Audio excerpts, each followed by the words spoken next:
Hi and welcome back to Handlebars and Holidays. Thanks for joining me again. Sorry it's been a little while. Today we're going to be talking about the 1250 GSA after 8 months ownership, the good, the bad, the ugly. So stick around, stay tuned. I'll be back in a sec.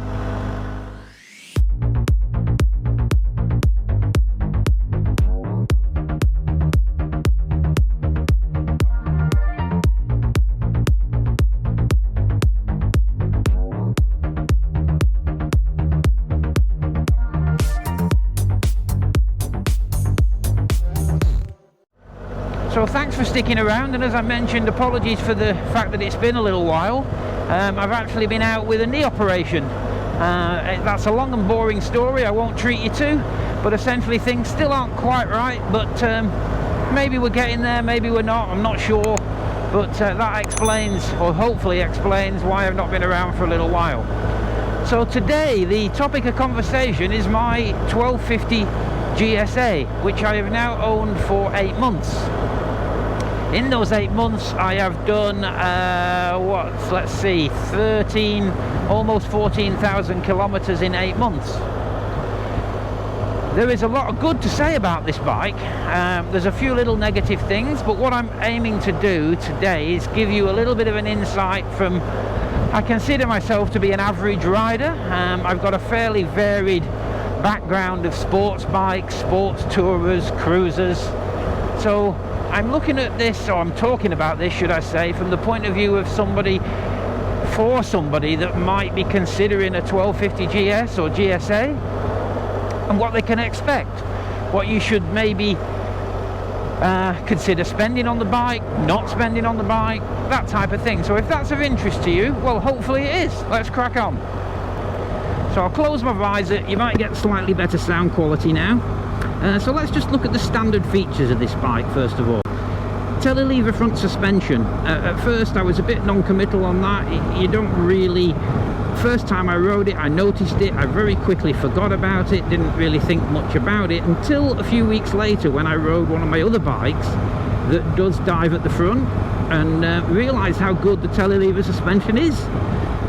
So yeah, I'm very happy with that, no problem. I'm not, to be fair, I'm not the type of rider that squeezes every last little bit of handling performance out of a bike, so I can't really comment on the handling issues that it may or may not provide, but I'm very happy with the telelever suspension. The self-adjusting rear suspension is fantastic. You just stick it in auto, forget about it. Doesn't matter whether you've got luggage on there, the wife on there, whatever, it just does its own thing, it looks after you. I just find that easiest to stick that in auto, and great. The modes, the riding modes are excellent. The Dynamic Pro I use when I'm out with my mates and we're doing a little bit more spirited riding, and 9 times out of 10 when I'm on my own, I'm just in the normal road mode as I am now. It's super comfy. As a point of interest for anybody that rides pillion quite a lot, my wife is adamant that this is the comfiest bike I've ever had.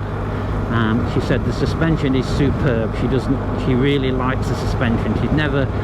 She wasn't aware of the fact that a bike could be this smooth for a pillion, so that's got to be a good thing. Little things like the heated grips work superb. The cruise control is fantastic, very easy, very easy to operate, maintains the speed perfectly, can't fault it at all. 30 litre tank in the GSA for me, living where I live in Western Australia and getting out into the sticks like we are now, I reckon I could get, if I was trying, I could probably get 650 kilometers out of a tank full. A little bit more spirited riding, shall we say, and you'd be, I think you would struggle to get less than 550. Bike's basically very economical. So yeah, the 30 litre tank, depending where you live, and the availability of fuel is a massive plus. I really like that. My other bike, you know, typically other bikes, you're looking at somewhere around the 300, 350-ish, and you can easily shoot yourself in the foot in Western Australia. I've nearly run out of fuel a couple of times in recent weeks on my other bike. But yeah, the other thing is the panniers, the standard BMW panniers that did come with this bike. I didn't buy this bike brand new, as some of you know. But the panniers, from a practicality point of view, are absolutely superb. I've had various bikes with panniers. Nothing comes even close to the practicality of the BMW panniers. They're easy on and off. They lock on and off. They're easy to lock. They're just easy to access. They're easy to load. When you take them off the bike and you take them into your motel or hotel or whatever, they stand up on the floor. They don't fall over. You can open the lid and it's not getting in your way. They're just really, really good. Probably not the best looking panniers in the world, but I mean, if we're being honest, the GS is not a bike that's built to be the best looking bike in the world. It's a bike that's built to do what it's supposed to do, to do what it says on the tin, and that's what it does. There's 4 decades of evolvement. Is that the right word? Is that even a word? You know, this bike's been evolving and been being improved for 4 decades, and that's what it's all about. It's not about looks, really. I think it looks pretty cool, if I'm honest. The other thing I've got to touch on, of course, is the engine, the 1250 parallel twin. This is the first parallel twin I'd ever... Oh! Emu! I don't know whether you caught that. Yeah, this is the first parallel twin I'd ever ridden. And sure, they sounded a little bit lumpy when they're ticking over. They're a bit of a rattly type engine, but that's essentially a characteristic, I suppose. Bags of character, this bike, if you want to look at it like that. But yeah, super smooth. The gear change is super smooth. Everything is really good.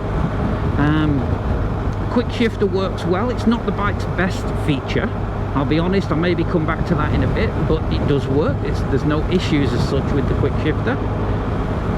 But yeah, in terms of the standard features, I think they've got this bike very, very good. So what had the previous owner done to the bike before I got my hands on it? The bike had done 6,500 kilometers when I bought it. It was 3 years old. The guy had some health issues and he hadn't used it much. But he had spent some money on it. Probably the most significant thing being the Sergeant seat. The original GS seat did come with the bike. I have tried it. The Sergeant seat is so much better, it's unbelievable. So yes, much as the rider and pillion Sergeant seats costs about $1,000, I think that's incredibly well spent money. So unless you happen to be one of those lucky people that rides the standard seat and just finds it super comfy, if you want to improve on that comfort, if you feel that's not high enough for you, I would highly recommend the Sergeant seat. It is superb. I can ride this bike for 5, 6, 7 hours with just the odd little 5-minute break here and there. No issues at all. So the other thing that he did was the Puig screens. The bike actually came with the standard screen, but also the Puig touring screen and sport racing screen. I've played about with the screens and I actually prefer the one that you're looking at now in front of me, the touring screen. When you're riding, this is in the lowest position, you're actually looking over the top of it, so you don't get that distortion at all. However, it does manage to send the wind over the top of your head. There's no buffeting on your helmet. You can ride with your visor open and you've got no wind in your face at all. I just prefer the touring screen. The standard screen is fine, it's just not as good as the touring screen. The sport screen, the sport racing screen, I put on the bike. I waited till summer.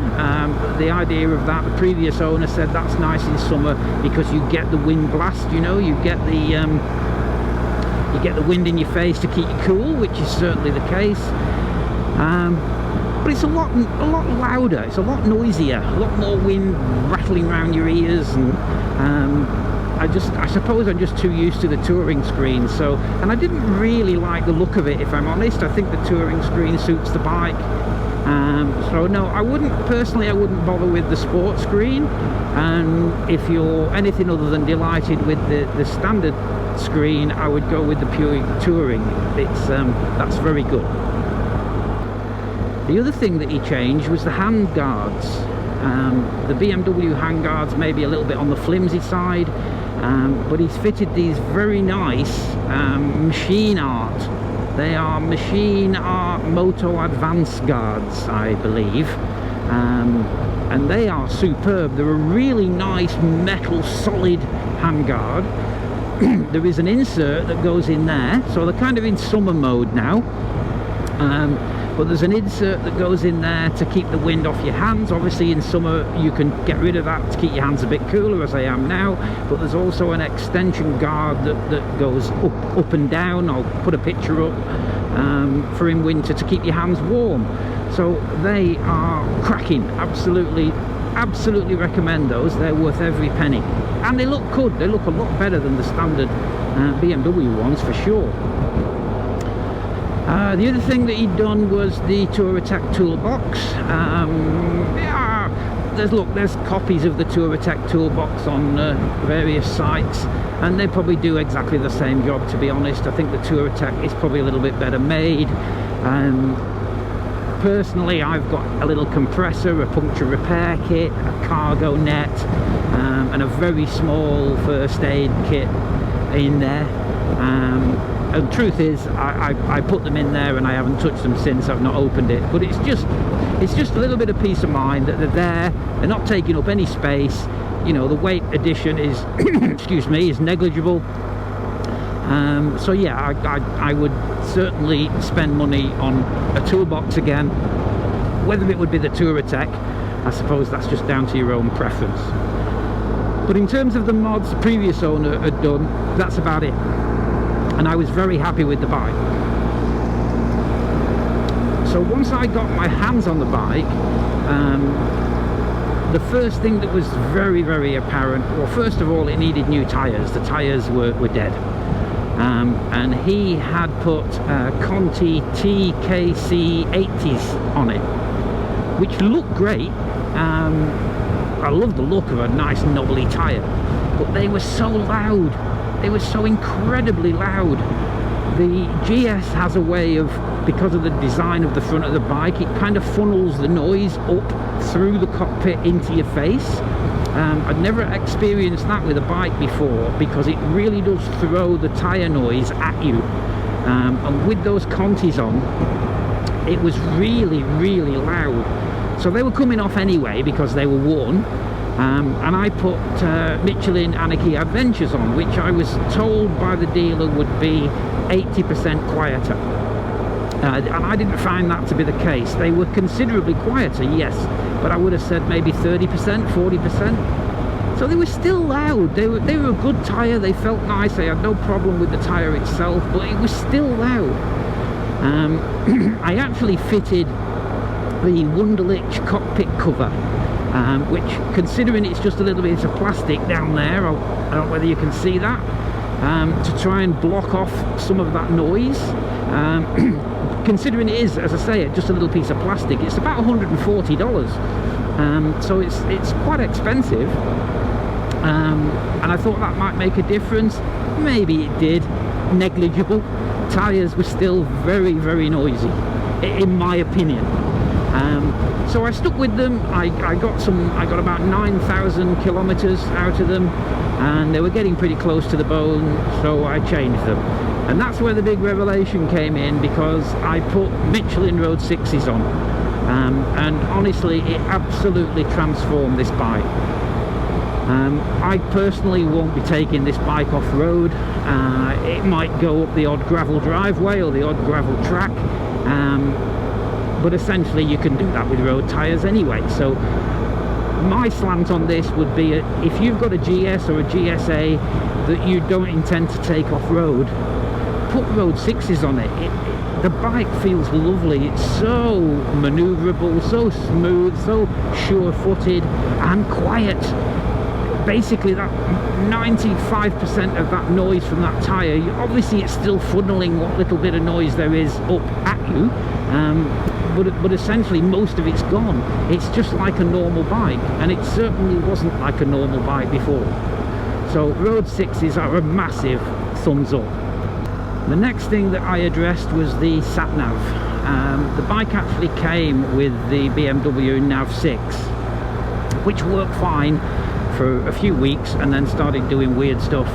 Unfortunately, it was out of warranty, Our local BMW dealer, of which we only have one in Western Australia, was absolute waste of time. They messed me about like you wouldn't believe. So there was no way I was going to get involved with another nav6, so I bought the Zumo XT. The Zumo XT can't be controlled by the whiz wheel, but it's touchscreen, it's right there in front of you. It's no issue. It works great, I love it. And the interesting thing with this was that there's various companies make adapter plates and such like to connect the Zumo XT to the original cradle. And I found that completely unnecessary. I found a very easy way of modifying the original XT mounting plate to fit it into the BMW cradle, and as you can hopefully see there, it's perfect.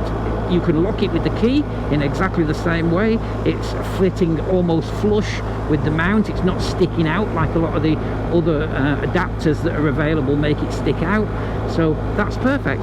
If anybody's interested in how I did that, let me know. But it was cost absolutely nothing and took literally a few minutes. I can't believe nobody else has thought of that. But anyway, there you go. As far as the connectivity cradle that BMW do now so that you can use your phone, I can't comment on that really. Wouldn't work for me in Western Australia because I'm with Vodafone, and the coverage once you get out of suburbia is terrible, so I need the sat-nav. I put a headlight guard on there, just a cheap one off eBay. Works absolutely fine. It's dead easy to keep clean. I don't really see the point in spending a great deal of money on anything more than that, so I'm quite happy with that. So the other thing that I did, which was purely cosmetic, and I think I mentioned it earlier, I'm not sure, the panniers aluminium were a bit tarnished and a bit scuffed and scratched, so I polished them and then I partially wrapped them in satin black vinyl, so that's made them look a little bit smarter. Purely cosmetic, but quite enjoyed doing it, and they look pretty cool. And then recently I was lucky enough for Santa Claus to bring me the airflow seat cover, which is quite a revelation.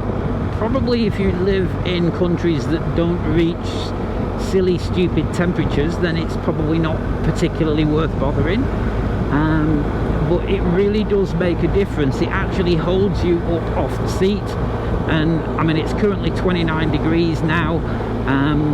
You can actually feel some airflow under your bum, which just makes for a more comfortable ride. It almost feels, I would say, up to about 26-27 degrees you would swear blind you've got a cooled seat. After that you don't notice it too much, but you just don't get as hot and sweaty down there as you normally would. It's probably no more comfortable or uncomfortable. I don't think there's any real difference in comfort. It does lift you up a little bit, so for riders that struggle with the height of the GSA, especially being that bit higher, might be a consideration, because it is lifting you up a few more millimeters. I would guess it's probably lifting you up another 5 mil. But yeah, that's really nice. I mean, we get silly temperatures, and sometimes it's just, you wonder whether it's worth bothering going out on the bike. It's just one thing that makes life a little bit more bearable. And I think the only other thing that I've done is fit my quad lock wireless charging mount to the center of the bars there. It makes for a nice neat install. It sits just nicely, and you've got the 3 screens there, all quite nice. I particularly like having my phone there, because I like to run Waze. Waze is pretty much always running, which is paired to my helmet, so you get the speed camera notifications through your helmet and such like, which has saved me many times. I've mentioned it several times on my videos, and I think everybody should use Waze. It's good. I'm not condoning speeding by any stretch of the imagination, but to get caught doing just a few kilometers, 5, 6, 7 kilometers over the limit, and fined, or even fined and points, they're very keen on speeding here in Western Australia, so anything that helps prevent that is good in my book. So yeah, the wireless charging mount, you can run ways, it's not going to flatten your phone's always fully charged, and it's there, it's good.